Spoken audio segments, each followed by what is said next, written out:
All right, brother, let's do this. What's what's like a okay, all right, Angus McKenzie. All right, let's do this. Angus McKenzie.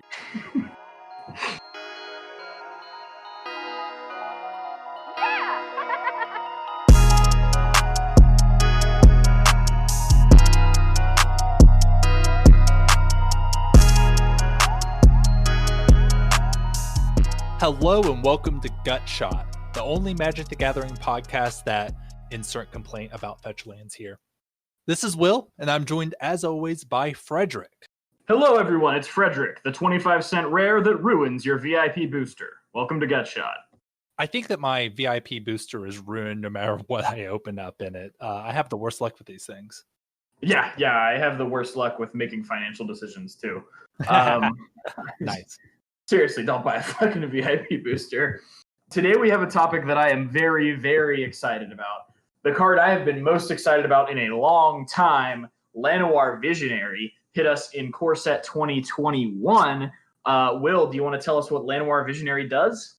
Yes, you know it, you love it. Llanowar Visionary, it is a 2/2 for 2 generic and 1 green, creature type, elf druid. When Llanowar Visionary enters the battlefield, you draw a card, and it taps for 1 green. Classic combination of 2 cards that everyone is familiar with, Llanowar Elves and Elvish Visionary.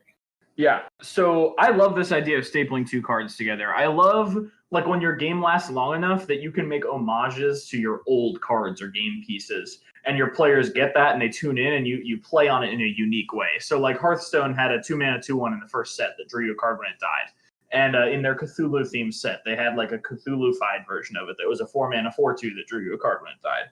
So, like, just any time that you can go back and, like, riff on your old cards, like, I just think it's really sweet to get cards that are, like, homages to old cards. How do you feel about that practice in general, Will? Oh, yeah, it's awesome. Magic is unique in, this age where games come and go and they die, that Magic has such a deep history to spring up from, and that this card, other than the fact that it uses the name Llanowar in the name, players look at this card and instantly know that it's 2 cards stapled together. Most players have been playing, for a while, look at this card and immediately know what it is and what it's referencing. Yeah. That's just really awesome that Magic can do that. Yeah, I think it's really sweet. And it's, Magic players get excited often, but it's usually for cards no longer being legal in formats. And now if Wizards can make people excited for a card becoming legal in a format, then that's huge. So Llanowar Visionary is a really cool design. I think everyone can kind of agree on that, unless you think it's derivative. But, like, sometimes you gotta pay homage to the classics. So Will and I have decided to go through the back catalog of Magic cards and staple some cards together ourselves. For competitive purposes, for meme purposes, we've gone through and picked cards that we think go well together.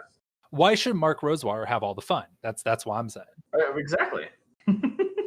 We wanted to go through and find cards that are good, cards that are important to Magic's history, cards that we love, and staple them together. Yeah. Not literally. So I had a Gataxian probe that when it got banned, I stuck it to my beanie hat with a pin, and I would wear it to tournaments. And then it climbed back up to $8. So don't actually staple your cards. But these are cards that are sort of smushed together. I want to jump right into it. Will, do you want to get one first, or do you want me to? Yeah, Frederick, I'll let you start us off on this one. And we decided we wanted to make this a little interesting. Mm-hmm. We don't know what cards we've each come up with. So we're going to explain what we've come up with, and the reactions that you'll get will be completely new to us. Get our off-the-cuff takes on how we've broken every single format. Yeah, absolutely. All right, so my first one, I've designed this card sort of for modern legacy play. Lots of fans of Death and Taxes will recognize these 2 cards mixed together. This is 2 and a white for a 2/3 human core artificer. Now, it's called Stoneforge Mother, and it's a 2/3, and when it enters the battlefield, you search your library for an equipment and put it in your hand. Now, here's the question. Does it have 2 tap abilities, one that gives target creature protection from the color of your choice, and one that's pay 2 and tap to put an equipment from your hand onto the battlefield? Or does it have one tap ability, which is 1 and a white and tap? Target creature gains protection from the color of your choice until end of turn, and put an equipment from your hand into the battlefield. Ooh, I like this. I think that this is good. I personally think that the one activated ability where you have to like you can't just do them independently is a more fair design. Now, obviously, the 2 activated abilities would be just insane. Like that would be a really good card. I actually really like putting them together in one activated ability, because you're kind of doing that with the mana cost anyway. It makes you be a little bit more strategic about it. I designed it for some modern play. I think it's honestly worse than either of the 2 cards if the ability's together, because you don't have the flexibility of like if you're just tapping to put the artifact in, you're basically giving up the other ability. And if you want to put give something protection, you have to leave 2 mana up. So I think it's a little fair in that respect. I think this will be fine in Modern and Legacy. Now, Stoneforge Mystic, the ability on Stoneforge Mystic says you may put an equipment card from your hand on. Oh, yeah. So same as Aether Vial, you can tap it without actually having something. Right. But the question is, can you tap it without having a creature to target with Mother of Runes? If the abilities are together, yeah, Mother can target itself. Oh, yeah, this card's good. Yeah. Oh, I love this. I would absolutely play this in Modern. Do you think this would see Legacy play? Yeah, I would play this in Legacy. Yeah, it would slot right into like Maverick or something like that. Yeah. This is my fairest card that's not terrible. So, yeah, maybe I was wrong about that. Why don't you hit us with your first design? Absolutely. Now, this card, I think, is really going to turn some heads. This is a 4-mana creature, so 2 generic, 1 white, and 1 blue. It is a 2/4 with flying, and its creature type is human, bird, soldier. I know half of this is Stormcrow. Is this Stormcrow Squire? This is Stormcrow Squire. I figured it out. Okay, yeah. So I the memeiest of meme cards. This is just a worse Azure Drake. Like, this is not a good card, but aren't we all the worst Azure Drake? Yeah, if this was like Squire Crow, something like that, could you imagine the reaction of like the Magic TCG subreddit when this card got spoiled? Reddit moment 100 Keanu Chungus. Yeah, I think we would have some. It would be an inexhaustible mine of soy face. Yeah, I think, okay, on a real note, though, this would be playable at common in some limited environments.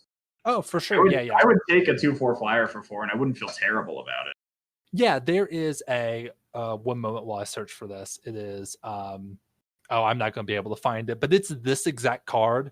But it's instead of white blue, it's 2 white in the mana cost. It has lifelink in addition, and that's I believe it's common in whatever core set it appears in. So yeah, this is definitely a playable card in limited. Yeah, for sure. I like this. I think it's a clean design.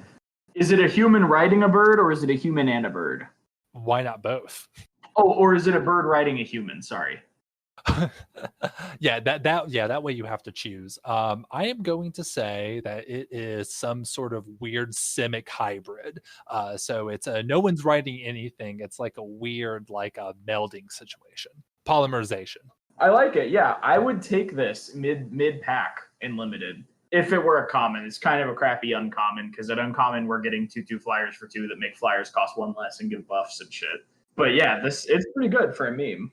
Like I said, I purely just want to see the reaction of the community that when this card gets printed. Yeah, for sure. So what else have you brought? So speaking of memes, here we've got Force of Badger. I don't know what 2 cards you think this is a combination of, but you're probably wrong. I want you to go ahead and take a guess. It is Charging Badger plus Force of Savagery. 3 and a green for a Badger Elemental. It is a 9/1 trample. Now, there's an old card from Future Sight that I love very much called Force of Savagery, and it's 2 and a green for a 8/0 trample elemental. The idea being that you have to have some way to pump it up. And I've pumped it up by combining it with Charging Badger into a 9/1 trample for 3 and a green. Will, how do you feel about that? I like this a lot. I think it has a lot of BBE, Big Badger energy. Okay, yeah. What rarity do you think this is in limited? Do you In think this is a limited, rare or just because this would be kind of a bonkers uncommon, right? A 9/1 trample for 4. with trample, yes. Yeah, because I'm thinking of like Yargle from Dominaria. Right. I think it would be a rare. Force of Savagery was a rare in Future Sight, right? And this is Mhm. yeah, I think it would be a really terrible rare, but like Yeah, this is either a rare you hate to pull or an uncommon you're pretty happy to pull in draft. yeah, this would be rare for the quote unquote preserving the limited environment, which Mm. is which is why you're opening it in your like $25 collector's booster. But yeah, Force of Badger. You see, it pulls a sneaky on you because at first you think it's a charging badger that you can use as a force of will, but it's not. Yeah, I definitely did not think that was the way you were going with that. I love the naming on that one. Yeah, it's very misleading on purpose. Do you want to give me your next one? Absolutely. So this next one I actually do intend for semi-competitive play. I'm not going to give you the name of it yet. This is a 1 mana artifact equipment. Equipped creature gets +2/+2 and has reach and equips for 3 generic. Yeah, what 2 cards do you think this might be? I can't think of anything that cheap. 1 mana, equips for 3, gets +2/+2 and has reach. +2/+2 in reach. Yeah, I realize this is kind of Oh tough. no! I figured this out. This is the axe, and then the spider silk net or whatever that people play in Cheerios that gives +2 in reach and it costs 0, and then the axe that's pretty good in some limited formats that gives +2. It's from Mirrodin originally. The name escapes me, but it's the axe and the net. You nailed it. Yes, this is Bone Yes, Splitter. that was hard. You got it, man. Yeah, this is Bone Splitter from original Mirrodin. Cost 1, equips for 1, gets the +2/+0, and then Spire Silk Net, which is +0/+2 and gives reach and equips for 2. So what did you call it? Oh, I didn't really come up with a name a name for it. Okay. Yeah, Bone Net. How about that? Okay. I'm thinking Bone Net. I think this is a very reasonable card. I'm thinking of it as a Pauper card. Bone Splitter sees play in Pauper. I have a Cobblade like deck that plays Which is Bone sweet Splitter. as hell.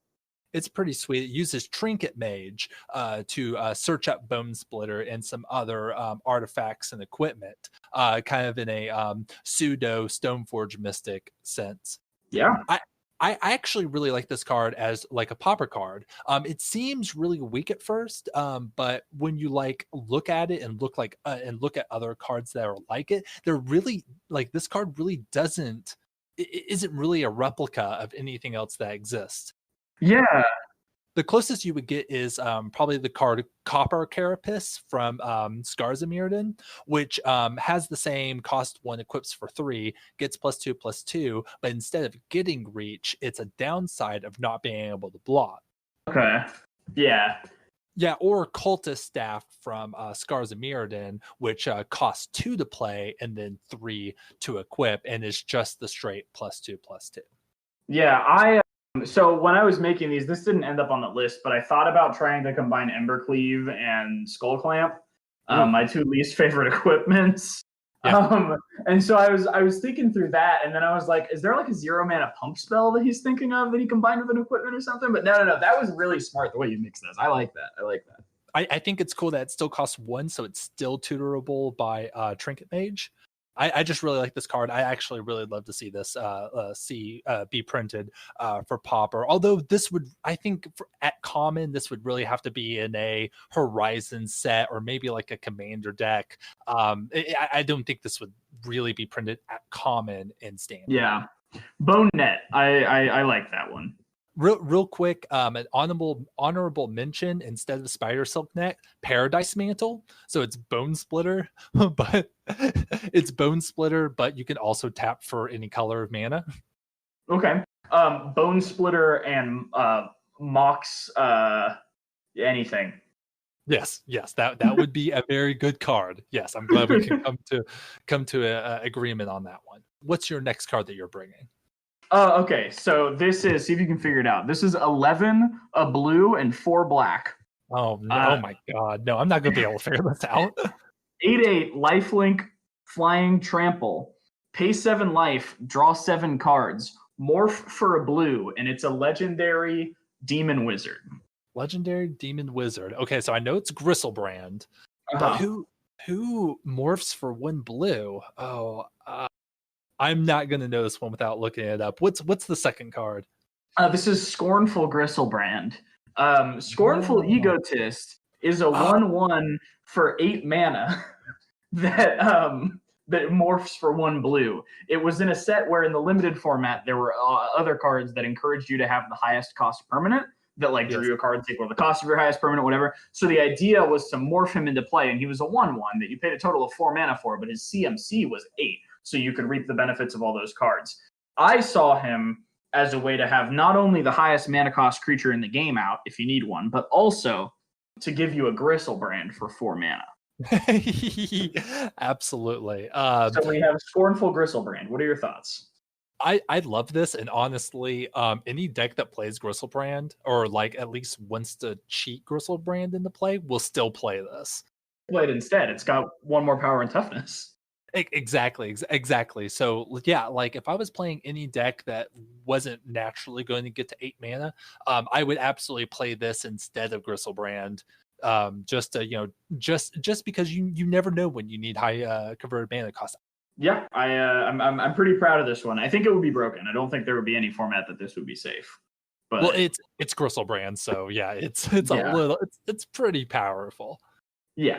It's Gristlebrand that you can cheat. It gives you a way to cheat it in itself. It's like if Gristlebrand had an adventure Goria's Vengeance.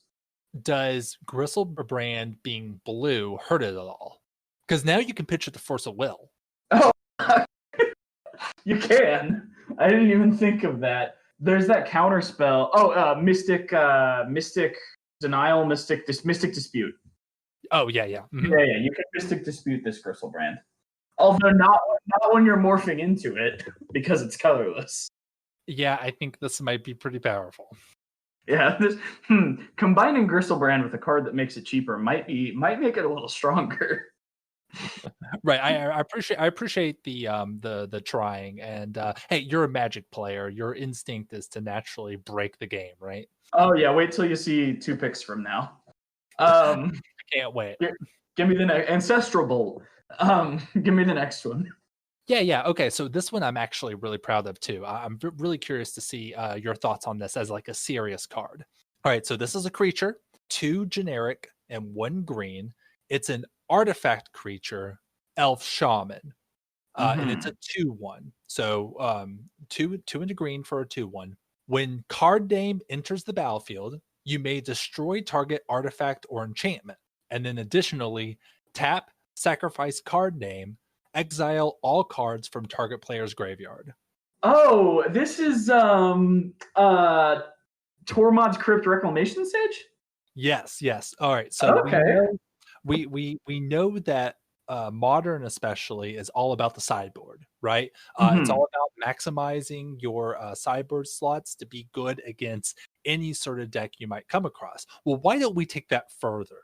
These are 2, pretty good utility sideboard cards that we're putting together so we can open up more sideboard slots. I actually really like this, especially the choice of Tormod's Crypt over some other artifact versions of Graveyard Hate.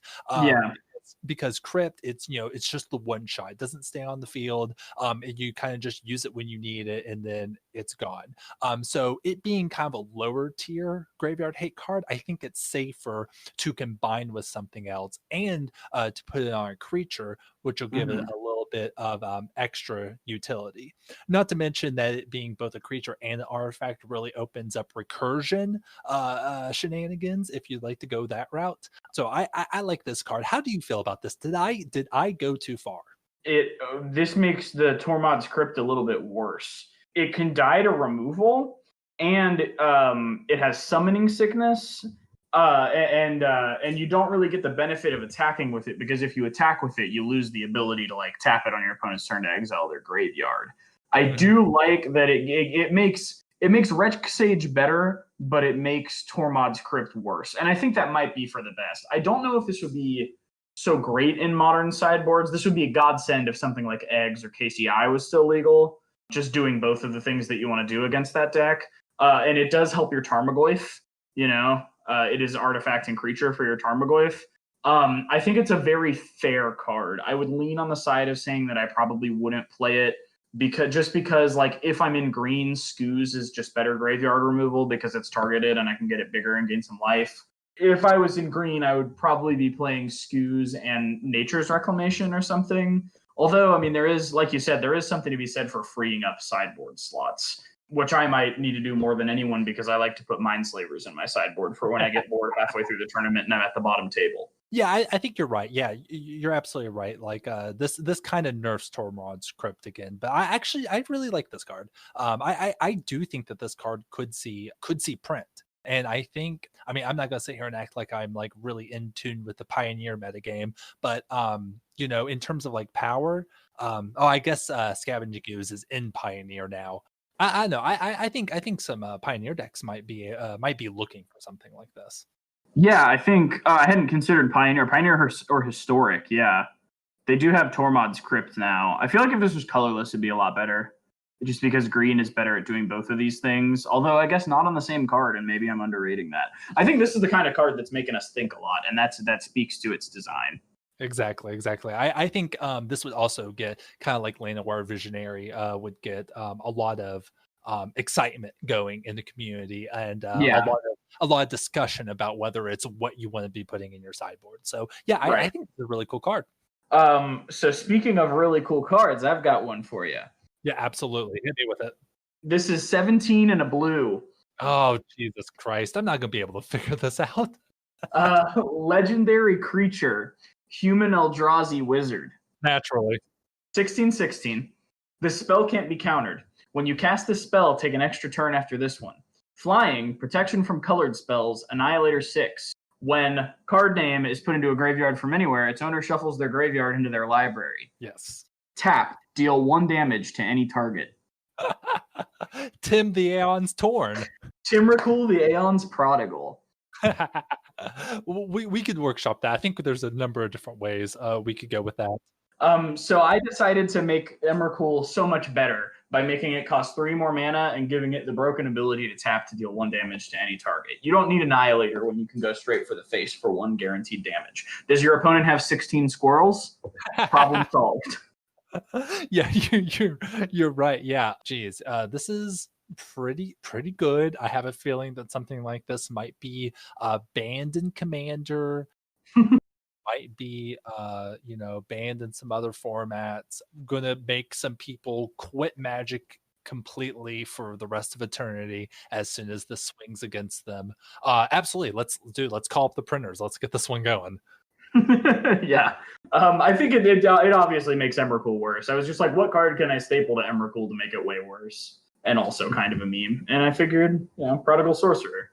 Yeah, I guess making Emrakul blue kind of does make it a little bit worse, doesn't it? Because you lose all that colorless synergy. Oh, yeah, I guess. I was just thinking making it cost more without adding anything meaningful to it. But yeah, the making it cost a blue, there's a lot of stuff that only interacts with colorless Aldrazi. Who's casting Emrakul for 15? There are devotion or like ramp decks that try to. Oh, yeah, I guess that's true. Yeah. Yeah. Like the Tooth and Nail, there's a dude who played at our shop for a while, Modern. He played like the Tooth and Nail deck, but the backup plan was just to ramp into Emrakul because like 15 mana isn't that much harder than 12 or whatever. Sure, yeah, that makes a lot of sense. I love the card. Let's spend a little time workshopping the name, and we'll come back to this one. Yeah. Give me yours. Give me your next one. All right. Okay. Here's one I'm really proud of. Kind of a silly mana cost, but not as silly as the junk you're throwing at me. This is a 8 mana enchantment, 4 generic, 1 green, and 3 red. As card name enters the battlefield, create a 1/1 green squirrel creature token. You lose the game when that creature leaves the battlefield. At the beginning of your upkeep, card name deals 5 damage to any target. At the beginning of each end step, your life total becomes 5. Creatures can't attack you. you have Shroud, you can't cast spells. Okay, so this is Form of the Dragon and some squirrel enchantment from Odyssey, probably? Or is it an uncard? I don't know where the squirrel card comes from. I know half of this is Form of the Dragon.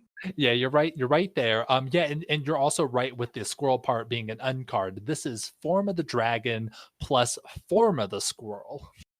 So not only are you a dragon, but you're a squirrel. Powerful. I love this, and I actually love that it doesn't just increase your life total by one. You're still a 5/5, but you also have your 1/1. So there are multiple ways for your opponent to punish you for playing this 8-mana enchantment. And 8-mana enchantments should never be good. Exactly.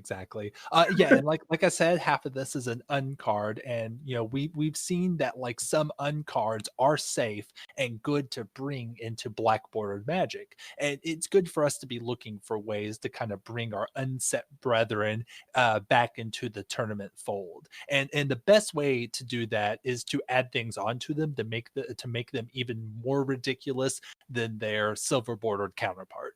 Yeah, I want Go to Jail in Black Border. I think it's an interesting design. Can you remind me what that does? It's Banishing Light for 1 and a white, but they roll a 6-sided die at the beginning of each upkeep, and if it lands on a 6, then they get their creature back, or they're permanent. Everything I know about the Magic community makes me think that if that became a blackboard card, they would lose their mind. And correct. Yes. I do not want that, because I just wouldn't be able to like log on to anything online Magic related for quite a while. Yeah. I would love it. Magic the Circle Jerking would love it. I don't know. Yeah, I like your Form of the Squirrel. I like the idea of combining two pretty terrible enchantments to make a more terrible enchantment. Do you think that there would be some way to play this in Modern or something, or do you think this card would be fine in Standard?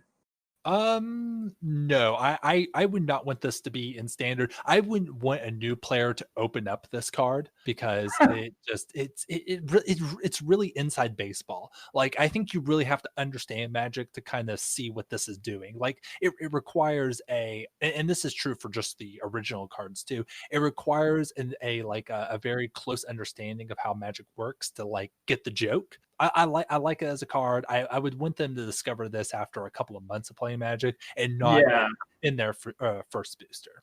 Okay, and I think for a card to be a good Llanowar Visionary, it has to also appeal to someone who opens it in their first Magic pack. But it's great for me. I love it. I think it's hilarious. It would have like Sarkhan on the front, but he's like Sarkhan Squirrel Speaker. That's really good. I actually think that's a good name for it. But yeah, I like this card. What else have you concocted for us? This is my attempt to make a pretty broken card. It's 2 mana. It's an artifact. As long as card name is untapped, each player may only untap 1 land for untap step. And then it's got Metalcraft, tap to add 1 mana of any color. Oh, okay. So Mox Opal plus I'm blanking on the last card. It sounds familiar. I'm sure it's pretty good. This is Winter Opal.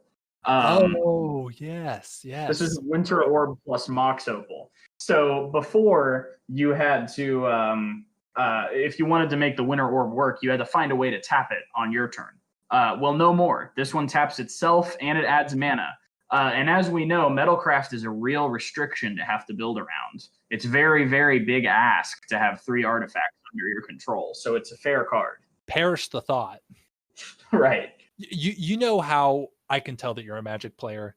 How? You come up with these stapled together cards that would absolutely just ruin the game, run it into bankruptcy. Actually, this card could very easily cause the end of Magic as we know it, as a game that has lived for almost 30 years now, just because you want to grief some noobs at Friday Night Magic. Yes. This is Winter Opal, and it is my proudest creation. Sorry, pause for a second. I'm going to do something really funny. Frederick, what you have just said is one of the most insanely idiotic things I have ever heard. At no point in your rambling, incoherent card reading were you even close to anything that could be considered a rational thought. Everyone listening to this podcast is now dumber for having listened to it. I award you no points, and may God have mercy on your soul.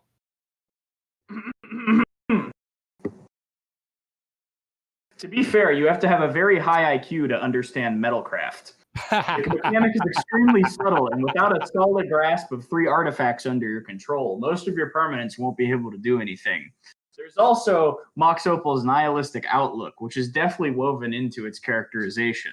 Its personal philosophy draws heavily from Mox Ruby, for instance. The fans understand this stuff. They have the intellectual capacity to truly appreciate the depths of these cards, to realize they're not just good, they say something deep about Modern. As a consequence, people who dislike Affinity truly are idiots. Of course they wouldn't appreciate, for instance, the humor in Mox Opal's existential catchphrase, tap for a red, which is a cryptic reference to Mox Ruby. I'm smirking right now just imagining one of these addle-pated simpletons scratching their heads in confusion as Mark Rosewater's genius wit unfolds itself on their playmats. What fools, how I pity them. And yes, by the way, I do have a Mox Opal tattoo. And no, you cannot see it. It's for Tron players' eyes only. And even then, they have to demonstrate that they're within 5 IQ points of my own, preferably lower, beforehand. Nothing personnel, kid. Absolutely euphoric. So, anyway, do you want to see me break Modern? Ah, yes, absolutely. Okay. Instant for 2 mana, 1 red, 1 blue. Card name deals 3 damage to any target. Scry 1, draw a card. Bolt. Yeah, it's Opt Bolt, that card that all of us have been clamoring for. I really do think that this would break Modern. Eat shit, Electrolyze. Exactly. Now, I do think that in making up this card, I was thinking about it. A lot of the power of Lightning Bolt and Opt, even though Opt is obviously the weaker card here, comes from them being 1 mana. By stapling them together and making the card cost a hard 2 mana, you are kind of tempering the card a little bit. But probably not, to be completely honest. I feel like this should not be looked at as a bolt plus an opt. This should be looked at as an opt that removes your opponent's creature for 1 more mana, or a bolt that replaces itself but better. A lightning strike that replaces itself and scries you 1. Yeah. And when you look at it through that lens, this card is very obviously broken. I think this card might be bannable in Legacy. I know it's bannable in Modern. Right, exactly. Wizards, I know that you don't listen to anything I say, but if you take anything from my incoherent ramblings on this podcast, listen to this. Do not ever print this card. Don't do it. Don't do it. And I know that you're listening to this and you're thinking, man, this aggressive rhetoric guy, he's a real straight shooter. He knows what the kids want. Do not print this card. As much as it would make me happy, don't do it. Is this card more broken than Oko? Yes. Maybe. Yeah, actually, yeah, probably. Yeah, sure. Yeah, okay. That's a bad benchmark. I love it personally. Okay, what if it was a legendary instant though? Or do you mean in the sense of like the you Dominaria? You have to control a legendary creature or planeswalker to cast it. Ooh, I do like that. Because that makes you wait till later in the game. That's true. Can we print this in a set that has legendary Snapcaster Mage? Fuck you, dude. or else no deal otherwise. I think you're onto something. If this card were to exist, it would need some sort of downside added to it. Legendary is actually probably a good one. The only other one I could think is maybe it costs like, I don't know, I'm spitballing here, 5 life or something like that. But this one definitely needs a little bit more time in the oven. Although you would make a lot of Magic players very happy by printing. Ooh, Gutshot Taxian Probe. Ooh, nice. Ooh, I like that. Snapcaster Confidant. Sorry, none of these are on my sheet. I just wanted to say them. Yeah, and this is where I pull up MTG Goldfish most played cards in Modern and just start naming random things. So I have got one last one. That was your last one, correct? Was Bolt? Yeah, that was my last one. Strong finish, Frederick. Let's do it. Show me what you got.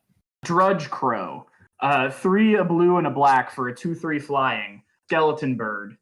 1 black, regenerate. I like well, no, I don't like this. We really shouldn't have ended on this at all. Do I like this? Okay, for limited it's a 5-drop.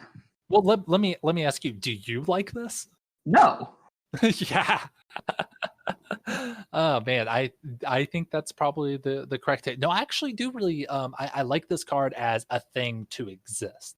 I don't know if I would want to yeah, you're right. For limited it is just 5 mana. Would you actively look for this in like a generic limited deck? It is a flying blocker that can regenerate for a black, and in the late game in limited, you're gonna have a mana open. Like you're not gonna be evenly casting 5-drop into 6-drop into 7-drop, so you're usually gonna have a mana open late in limited. So it kind of blocks forever, or is kind of resistant to removal. So yeah, probably I wouldn't be too mad to have this skeleton bird in my deck. Am I like excited to have it? Would I take it over just a 3-mana 3/3 flyer? Definitely not. I think you've convinced me. I like this. I think that this is a good like a limited challenge where people challenge themselves to draft as many of these Drudge Crows as possible.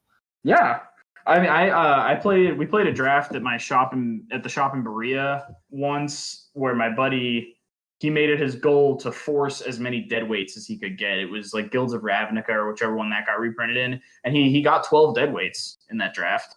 Absolutely. I like this. I like the name too. Okay. Yeah. Drudge Crow. Maybe that's a reasonable card. Yeah, I think so. You know what else is a reasonable card? What? Lightning Veil. So this is Lightning Bolt and Veil of Summer in 2 mana. Is this better than either of those cards? It's better than Veil of Summer. Is it better than Lightning Bolt? Okay, well, how about Lightning Seize? This is 2 mana, 1 red, 1 black. Lightning Seize deals 3 damage to any target. Target player reveals his or her hand. You choose a non-link card from it. That player discards that card. You lose 2 life. Okay, is this an instant or a sorcery? Both. Both? I actually, you could probably tweak this to be a real card, but yeah, that one's not good. Well, how about Dismember Relic? So this is 1 Phyrexian. Oh no, it's 2 Phyrexian. This is literally just the top modern cards on MTG Goldfish. Target creature gets -5/-5 until end of turn, and then whatever Relic of Progenitus does. Whatever Relic of Progenitus does. I'm not gonna read that. That's what it says on the card. It just says whatever Relic of Progenitus does. Damping Sphere, Uro, Titan of Nature's Wrath. That's worse than that. Yeah, that's strictly worse than Uro. Honestly. I love the lack of response to that. Okay, I don't want to waste our time too much more with this, but I have one more to sign us off with, and that is a top modern card? Snapcaster Jace. Oh yeah. Anyway, I think that's a good place to end it. Thanks so much for listening to Gutshot, home of the absolute spiciest MTG hot takes. I'm Will at Aggressive Rhetoric. And I'm Frederick on Twitch at War Crimes Ooh Woo. We didn't distance ourselves from Noah Bradley quickly enough, so that's all the time we have for today. Join us next time for more Gutshot.